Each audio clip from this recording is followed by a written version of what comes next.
Hey there, welcome to another edition of TSTO Town Tours. This is TSTOPatric, Cranky Old Guy, or just plain Patrick, whichever you prefer.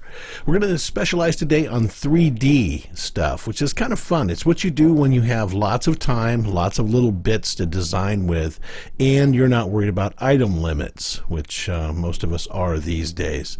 But there's some really creative things that you can do with bits and pieces that don't seem to fit together until you make them do something else. And this is one of those things that I think it takes, again, a very creative mind and a little bit of time. We're going to start with one of my neighbors, 101 Rainer. And this guy really likes 3D. He's got quite a few pieces in his town. And as you can see here, he's used some fences to do some stuff. This is one of those things you see quite a bit of. They put the prisons down in a hole. I'm not sure if they're lifting it from one another or it just comes to mind. But again, using a lot of different fences. This is cool. I like this. It's like the vault built out of fences and walls and that type of thing. Again, giving a look of 3D.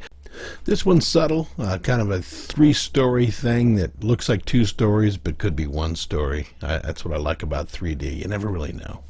I'm not even going to try and pronounce the username here, but this one is a blast. Lots and lots of levels, sunken and yet elevated. Pretty cool. A lot of, again, people use these shrubs for elevation. It becomes fairly common. You see it a lot, you know, something placed on top. I like this one. I kind of like the way the eyeball's sitting out there in the middle of nowhere. It's fun, from Zen Glen. We'll go with that, Zen.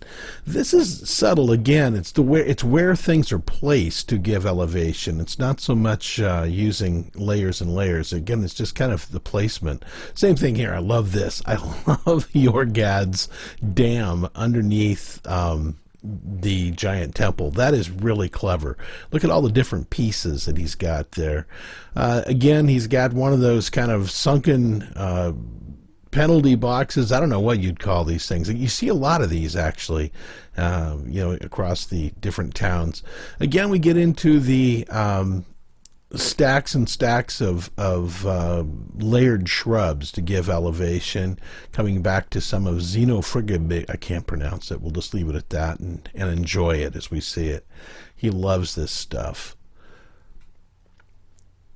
Again, you know, stacking up to give elevation, just makes it different, makes something stand out, makes them special. Then we have the New Year's Eve ball atop a giant pedestal there, again, giving it elevation over the rest of the town. Again, it's all kind of that perspective thing. And then Jane has one of those things that we talked about before. Big, deep stuff with all kinds of technical things kind of hiding. It's her version of a silo inside of a silo, I guess. And then we come to the original master of 3D. Attic's very own Wookie Joe used to be somebody who designed a lot in 3D back in the day. This building is probably, I'm going to say, at least 4 years, maybe 5 years old. It's one of the very first things I ever saw. I tried to duplicate it myself way back in the day and couldn't. It still stands out as being really cool, using all kinds of bits and pieces to create something that TSTO doesn't actually give us, something that's big and lumbering in our own. So again, 3D, give it a run, give it a try. It's fun, it's different, and it's free, right? For all of the things that you want to know about TSTO, The Simpsons Tapped Out, go to TSTOaddicts.com.